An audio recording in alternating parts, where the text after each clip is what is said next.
Hi everybody, it's me, Carrie with MemoryINKers.com. Another fun idea to share with you today. This one, we're going to be making this fun card. I don't know if you can see, but there is embossing in the lettering and this amazing background paper. The stamp set I will be using is Amazing Congratulations from the 2018 Stampin' Up! Occasions catalog. It's very fun. I will show you how it's put together, and it's got great little sayings that can go with it as well. The celebrations item I am using is actually this card background, which comes in 4 different colors. You see the Calypso Coral I'm using. The Lemon Lime Twist. They're all lined on the inside and they all have a matching pattern to their card on the outside. And I believe that's Pool Party. And then So Saffron. So this is a fun little kit. You actually get, there's 32 sets, I think. So it's 16 cards and 16 envelopes, I believe, is what you end up with. So here we are. We're going to get started. I want to show you real quick the designer series paper, which is also in the 2018 Occasions catalog. It is called Painted with Love, and it is specialty designer paper. As you can see, it is definitely special. It's got a lot of fun gold shimmer to it where it's been foiled. Sorry, you can hear me dropping things, which is actually pretty normal. Some of the hearts are gold. Some cool paint splotches. And then this is the one that I used for my background on the card. Okay, I'm going to set this aside for a minute so I can show you how to do this. We're going to start with a piece of Whisper White cardstock, and I'm going to use my Memento ink. You can use basic black, that's fine. But I'm going to use my Memento. I'm going to make sure it's inked up really good.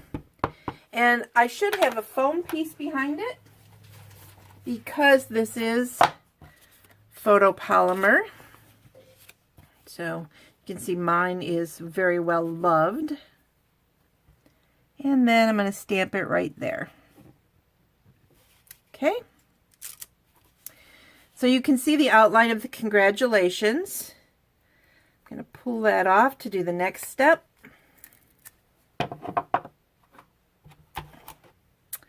And I'm going to pick either one of the insides. I picked the one where the C is the most prevalent.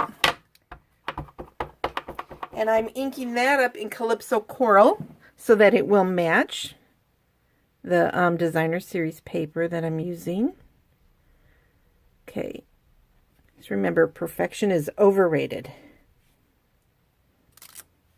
Okay, looks a little weird, I know, but hang in with me. We're going to do the last step, which I am going to use Versamark to ink it up. Sorry about the bouncing there.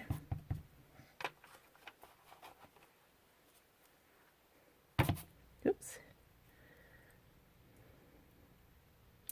I'm quiet because I know that I'm not going to get this perfect, but perfection is overrated.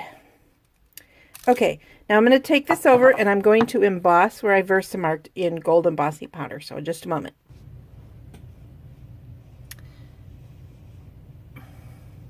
Okay, so you can see where now I have the gold in there. It's not very neat. In fact, it's really quite bad, but I'm going to keep going just so I can show you the technique that I used to fill in the blanks, because I'm just not very good at stamping on videos. And even on this original card, if you look close, you can see where there's a lighter shade of the Calypso Coral. What I did was I squeezed some ink into the bottom of my ink pad, and then I just scooped it up with my blender pen and I just filled in. Let me find a spot where you'll really be able to see it, like here on the G.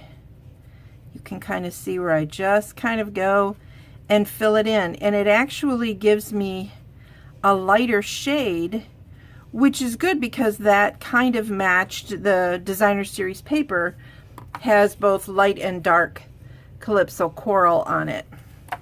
Also, when I was completely done, I felt like it still needed a little bit more, so if you look at them, I then sponged a little bit of Calypso coral onto the top. Boy, that's really bad. So that is not my going to anybody.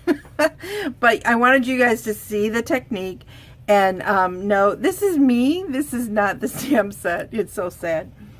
Also, the other thing I did was I colored the ribbon, which if you have not seen this done, this is all you have to do. You can do it with a marker too if you'd like, but all you have to do is set your ribbon on your ink pad and just run your finger. Actually, it's better if you glove your finger, but it's okay if you don't. But you can see how it will color the ribbon for you, and then when it dries it becomes a little bit more of an even tone. And then I added 3 little stars that are from the enamel shapes, which you see come in silver and gold. So pretty. And then the last thing I did, just to tie it all together, was I took the matching envelope and I stamped this middle design here. Of course, you could use all of them or any of them. And I embossed it in the gold embossing powder as well, just to, you know, put a little glitz on the envelope. Anyway, that's my card for today. I hope you like it, and I hope you will come back to see more from MemoryINKers.com. All of the directions and sizes and cutting, etc. are all going to be on my blog, so go ahead and check it out. Bye!